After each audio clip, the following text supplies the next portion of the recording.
ईसा पूर्व चौथी शताब्दी में भारत एक गहरे राजनीतिक संकट से गुजर रहा था। उत्तर भारत में नंद वंश का शासन था, जिसकी कठोर करनीति और दमनकारी प्रशासन से जनता असंतुष्ट थी। पश्चिमोत्तर सीमा पर यूनानी आक्रमणों की छाया अभी भी बनी हुई थी। छोटे छोटे राज्य आपस में संघर्ष कर रहे थे और देश में कोई ऐसी शक्ति नहीं थी जो पूरे भारत को एकजुट कर सके। इसी अशांत वातावरण में एक नए साम्राज्य का उदय हुआ, जिसे इतिहास मौर्य साम्राज्य के नाम से जानता है। चंद्रगुप्त मौर्य का प्रारंभिक जीवन रहस्यों से भरा हुआ है। कुछ ऐतिहासिक स्रोत उन्हें साधारण कुल से बताते हैं, जबकि कुछ उन्हें क्षत्रिय वंश से जोड़ते हैं। लेकिन यह स्पष्ट है कि उनमें असाधारण नेतृत्व क्षमता और साहस था। उनका जीवन उस समय एक नया मोड़ लेता है जब उनकी मुलाकात तक्षशिला के महान विद्वान आचार्य चाणक्य से होती है। आचार्य चाणक्य नंद वंश के शासक से अपमानित हुए थे और उन्होंने नंद शासन को समाप्त करने का संकल्प लिया था। उन्होंने चंद्रगुप्त को अपना शिष्य बनाया और राजनीति, युद्ध कला तथा राज्य संचालन का गहन ज्ञान दिया। चाणक्य की रणनीति और चंद्रगुप्त की नेतृत्व क्षमता ने मिलकर इतिहास की दिशा बदल दी।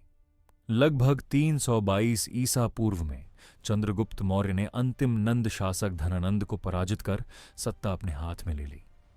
इसी के साथ मौर्य साम्राज्य की स्थापना हुई। इसके बाद चंद्रगुप्त ने पश्चिमोत्तर भारत में यूनानी शासक सेल्यूकस निकेटर को पराजित किया और संधि के माध्यम से विशाल क्षेत्र अपने साम्राज्य में मिला लिया। इस प्रकार मौर्य साम्राज्य उत्तर भारत की सबसे बड़ी शक्ति बन गया। मौर्य साम्राज्य की सफलता के पीछे आचार्य चाणक्य की राजनीतिक दूरदर्शिता थी। उनकी प्रसिद्ध रचना अर्थशास्त्र केवल एक आर्थिक ग्रंथ नहीं थी, बल्कि यह संपूर्ण राज्य व्यवस्था की मार्गदर्शिका थी।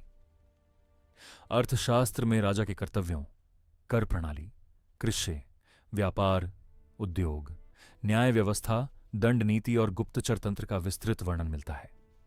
चाणक्य के अनुसार राज्य की शक्ति उसकी मजबूत अर्थव्यवस्था और अनुशासित प्रशासन पर निर्भर करती है। मौर्य शासन में गुप्तचरों का व्यापक जाल था, जो सामान्य जनता से लेकर उच्च अधिकारियों तक की गतिविधियों पर नजर रखता था। इससे राज्य में विद्रोहों और भ्रष्टाचार पर नियंत्रण बना रहता था। मौर्य प्रशासन एक अत्यंत केंद्रीयकृत व्यवस्था थी। सम्राट सर्वोच्च सत्ता का केंद्र होता था, लेकिन वह मंत्रिपरिषद की सहायता से शासन करता था। साम्राज्य को प्रांतों में विभाजित किया गया था, जिनका शासन कुमार या महामात्र करते थे। नगरों और गांवों के लिए अलग अलग अधिकारी नियुक्त थे, जो कर वसूली, कानून व्यवस्था और सार्वजनिक कार्यों की देखरेख करते थे। सेना मौर्य साम्राज्य की रीढ़ थी। इसमें पैदल सैनिक, घुड़सवार, रथ और युद्ध हाथी शामिल थे। यह विशाल सेना न केवल साम्राज्य की रक्षा करती थी, बल्कि उसके विस्तार में भी महत्वपूर्ण भूमिका निभाती थी।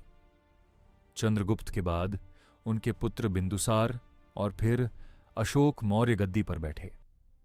अशोक का प्रारंभिक शासन एक महत्वाकांक्षी और शक्तिशाली विजेता के रूप में हुआ। उन्होंने अपने साम्राज्य का विस्तार करने के लिए कलिंग पर आक्रमण किया।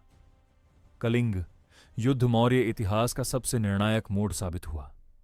इस युद्ध में भारी संख्या में सैनिक और नागरिक मारे गए। युद्ध के मैदान में फैली लाशें, जलते हुए गांव और रोती हुई जनता को देखकर अशोक का हृदय परिवर्तन हो गया।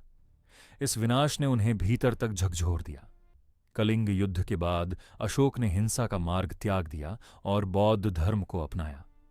उन्होंने शासन की एक नई नीति को अपनाया, जिसे धम्म कहा गया। धम्म का उद्देश्य किसी एक धर्म का प्रचार नहीं था, बल्कि नैतिक आचरण, अहिंसा, सहिष्णुता, दया और प्रजा कल्याण था।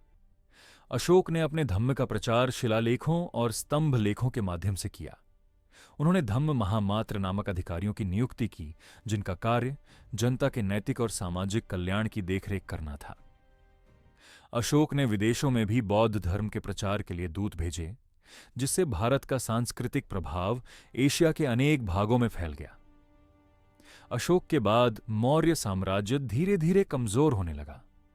उनके उत्तराधिकारी शक्तिशाली नहीं थे और विशाल साम्राज्य का प्रशासन संभालना कठिन होता गया।